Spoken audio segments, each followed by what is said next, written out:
بزرگوں دوستوں، آج ہم لوگوں کو اللہ تبارک و تعالیٰ کی طرف سے تقریباً ماحول ملا ہوا ہے، آرام سے قرآن پڑھ سکتے ہیں، آرام سے قرآن کو یاد کر سکتے ہیں، اس کے باوجود بھی قرآن کی تلاوت کرنا ہمارے لیے دشوار ہے۔ 24 گھنٹوں میں سے آدھا گھنٹہ قرآن مجید کی تلاوت کرنا مشکل ہے، جبکہ سرکار دو عالم صلی اللہ علیہ وسلم فرماتے ہیں قرآن مجید کا ایک حرف اگر پڑھتے ہیں، الف لام میم میں سے الف پڑھتے ہیں تو 10 نیکیاں ملتے ہیں، لام پڑھتے ہیں 10 نیکیاں ملتے ہیں، میم پڑھتے ہیں تو 10 نیکیاں ملتی ہیں۔ اس طریقے سے نیکیاں ہی نیکیاں ملتی ہیں۔ ہم لوگوں کو اس کی قدر نہیں نیکی کی، اس لیے کہ نیکی کے سکہ چلنے کا وقت نہیں ہے۔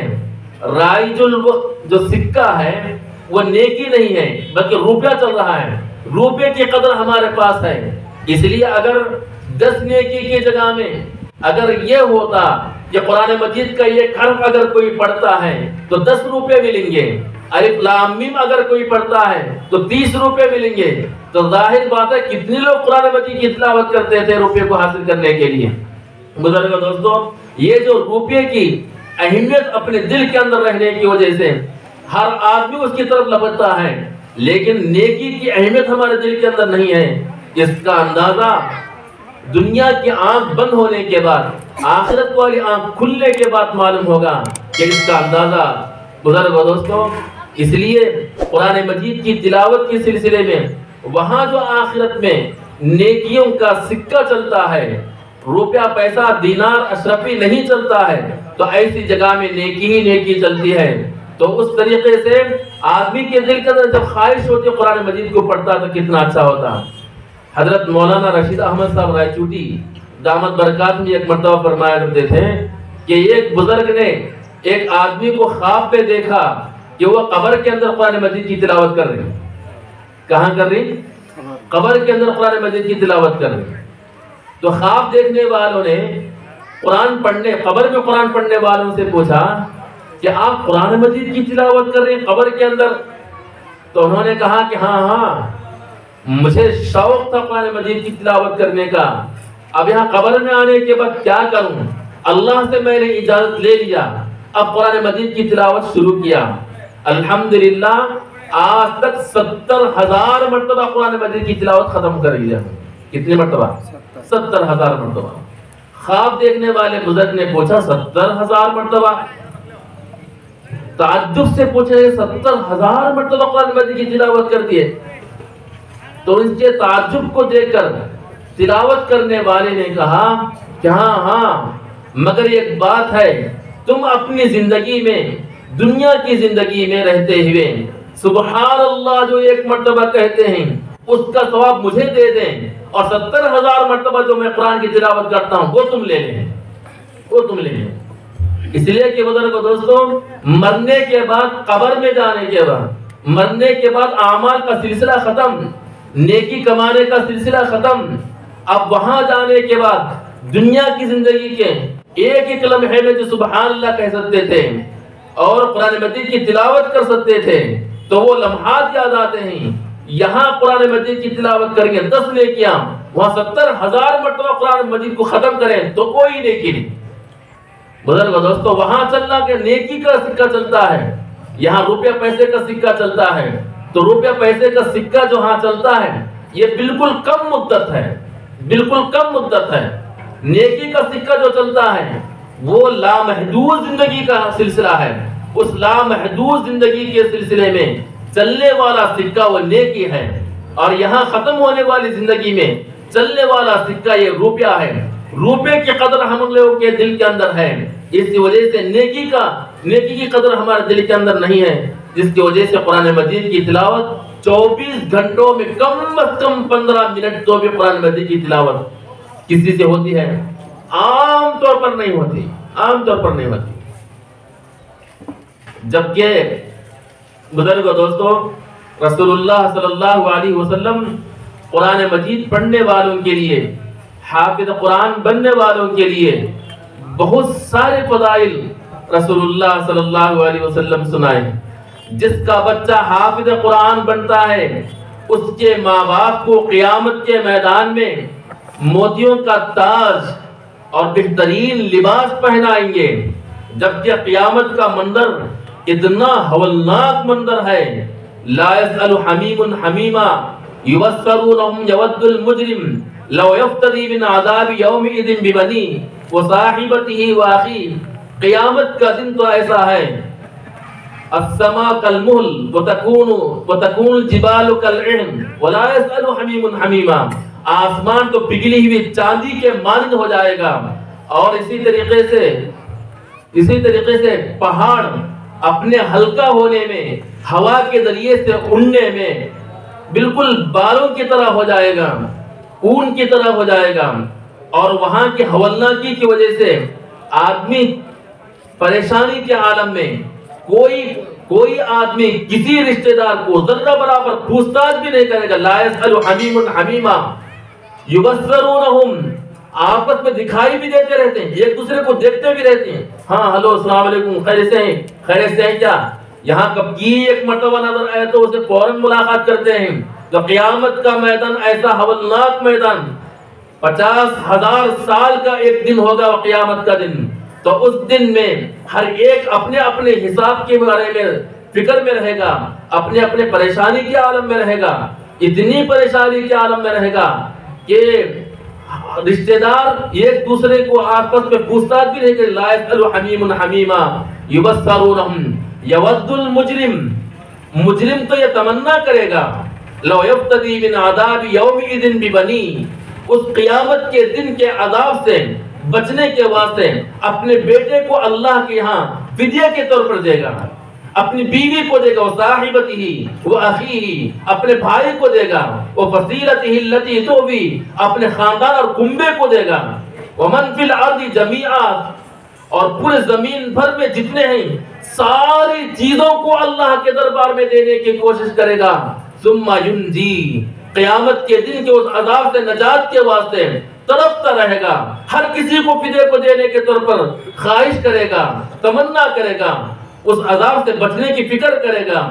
تو ثم ینجی کلا انہا لظا.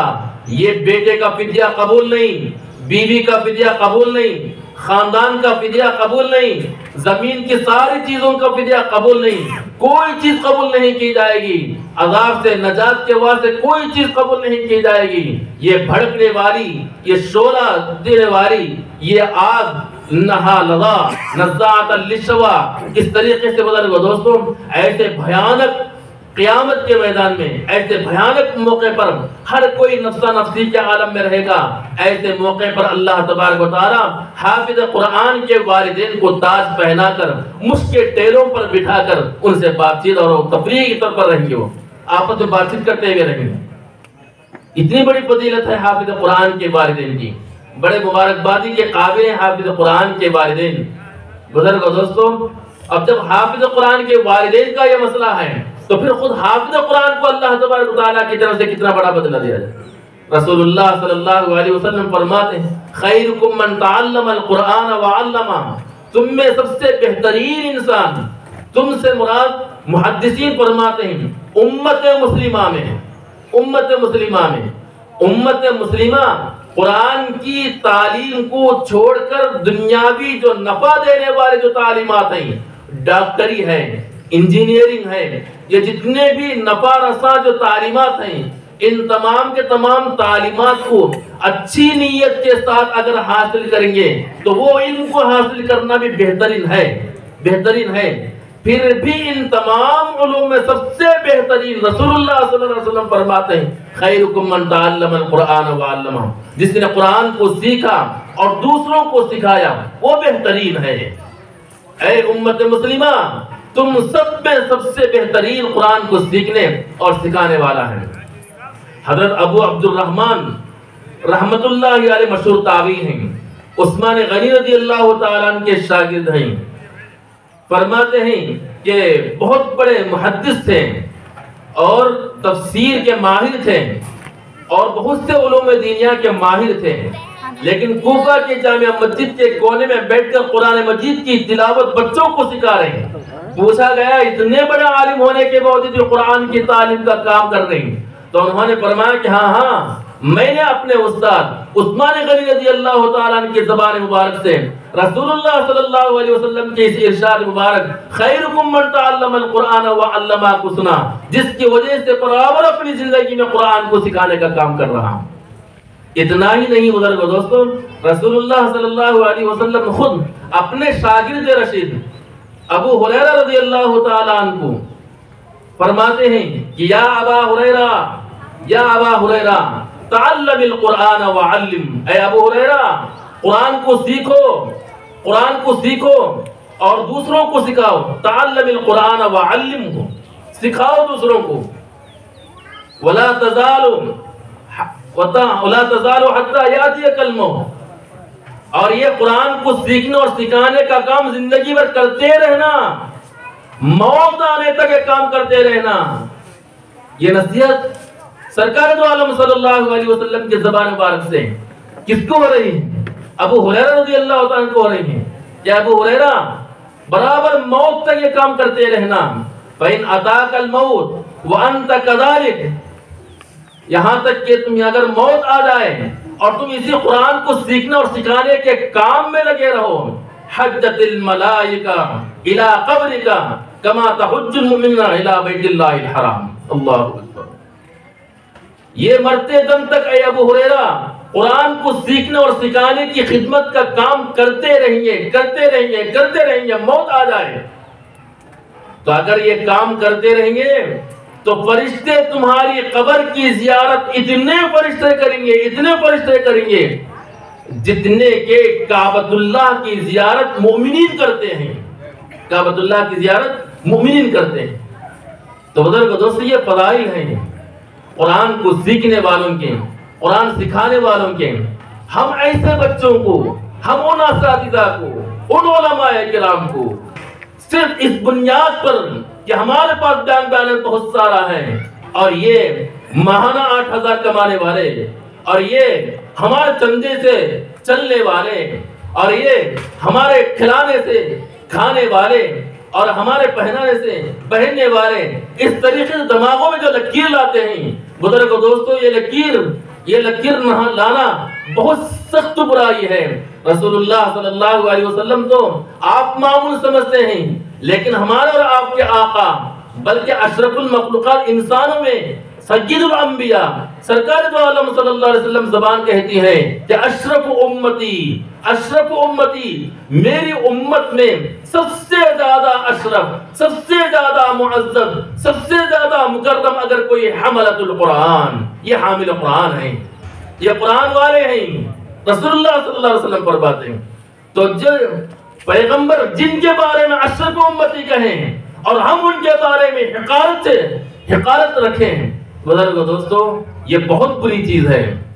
اس لیے یا تو ہم قرآن کو پڑھیں یا اپنے بچوں کو پڑھائیں یا کسی اور کو پڑھانے کا انتظام کریں۔ حافظ قرآن خود بننا چاہیے، اگر نہیں بن سکے تو اپنی اولاد کو تو حافظ قرآن بنانا چاہیے۔ اگر اپنے بچوں کو حافظ قرآن نہیں بنائیں، ڈاکٹر بنا رہے ہیں، انجینئر بنا رہے ہیں، اچھی ارادے کے ساتھ ڈاکٹر بناؤ، اچھے ارادے کے ساتھ انجینئر بناؤ بچے کو۔ ارادہ اچھا کیا مطلب؟ مخلوق کی خدمت ہوگی، میرا بچہ ڈاکٹر بنے گا، مخلوق کی خدمت ہوگی، میرا بچہ انجینئر بنے گا، مخلوق کی خدمت ہوگی۔ اللہ کی مخلوق کی خدمت میں لگا رہتا ہے تو اللہ کی طرف سے اس کو مدد حاصل ہوتی ہے۔ اس لیے بزرگو دوستو، اس لیے کہ پیٹ کے درد سے تڑپنے والے کئی رہتے ہیں، اللہ میرے بچے کو اس کے سکون کا ذریعہ بنائے۔ کئی لوگ گھر ڈالنے والے ہوتے ہیں، میرے بچے کو ان گھر ڈالنے والوں کے لیے انتظام کرنے والا بنائے، اس طریقے سے صحیح نیت کے ساتھ ڈاکٹر بنائے اور پہلے بچے کو مسلمان بنائے، ایمان والا بنا کر ڈاکٹر بناتے ہیں تو وہ بچہ ہمارے مرنے کے بعد ایثار ثواب کرنے والا بنتا ہے، ہمارے حق میں دعائیں کرنے والا بنتا ہے۔ اگر بچے کو غلط نیت کے ساتھ، غلط دماغ رکھ کر اگر ہم اپنے بچے کو ڈاکٹر بناتے ہیں یا دنیاوی ڈگری اس کو حاصل کراتے ہیں، بزرگو دوستو اس کے نتائج بڑے خراب ہیں۔